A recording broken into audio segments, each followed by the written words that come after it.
here with Don Steele of Comedy Central. My name is Chris Dessi, CEO of Silverback Social and producer of the Baltimore Digital Summit. Firstly, thank you. Thanks for being here, man. Pleasure. I really appreciate it. So you just came off stage. Yep. This is the post-game interview here. Post-game, okay, excellent. So we're looking for general impressions. How was your performance? What can you improve on next time? No. So seriously, thanks for coming.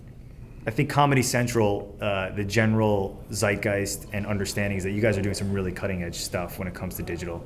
Maybe give us an overview of what you covered in the room so that viewers can get a little taste of what you just provided to everybody here in Baltimore. Sure. So obviously with a brand like Comedy Central, we have to be active in social. And I think one of the things that you had said when you were speaking was about just kind of owning yourself and playing around and being nimble. And so we at Comedy Central try and do that as much as possible.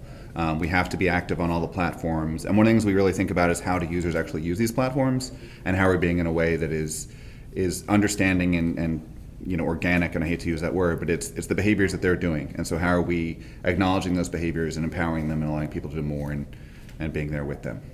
At what point at Comedy Central, obviously this is something that is paramount for you guys and you're paying a lot of attention to it. How do you staff for that? Where was the pivot point for Comedy Central where you're like, it's gotta be social, and how does that conversation happen within a big organization? If you think about all these different social networks, dating back even to things like MySpace and early Wikipedia, Comedy Central was a vital part of those. When I first started at Comedy Central, Dane Cook had used MySpace to win a contest where we had to run a block of his programming. One of the first things, when Facebook kind of became an open platform and it wasn't just for students, is when Stephen Colbert was thinking about running for president, and there was 1 million strong for Colbert, and it was the fastest Facebook growing group ever. So we have been on these platforms and we've set records on all of them. And so organizationally, it's people know that this is real, and showing people how our brand is living there is important to us. I think what is interesting for us is that we are probably judged more on the ROI of being in these spaces than other people in terms of traffic we're driving to our websites, in terms of downloads of our apps. And so it's quite an exciting opportunity, right, to have a brand that people know needs to be in these spaces, and how are we there in a way that makes us look smart and extends the Comedy Central brand. It's very cool.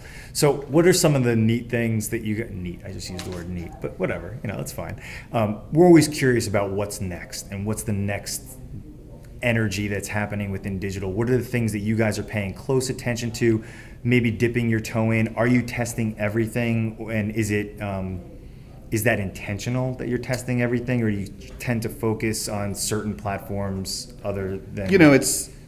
We test everything. We played around on stuff. One of the examples I gave in the talk was how we've been using Snapchat recently, where it's understanding of users' behavior in terms of drawing on their pictures. And so we do something where we encourage people to draw the South Park hats on themselves and send them those pictures. And so it's, we play around on these things, but obviously it's which of the things are getting the most return in terms of engagement and driving the lines of business that are vital to us. Because it's fun to be on Snapchat, but we can't right now bring an advertiser in there, or if advertisers want to be in there, we're going to turn off users immediately. But it's being there in smart ways and owning your brand presence and doing things in a way that people acknowledge that you get how the platform works. Right? Not every picture we take on Instagram is of a show. Sometimes it's like toys in our office, but those toys in our office are both telling people two things. One, that we're human, and maybe it's intentional that using pictures of toys of South Park on the day that South Park airs reminds people of something. So it's thinking about how people are using the platforms and using them in the way they do to give our message across.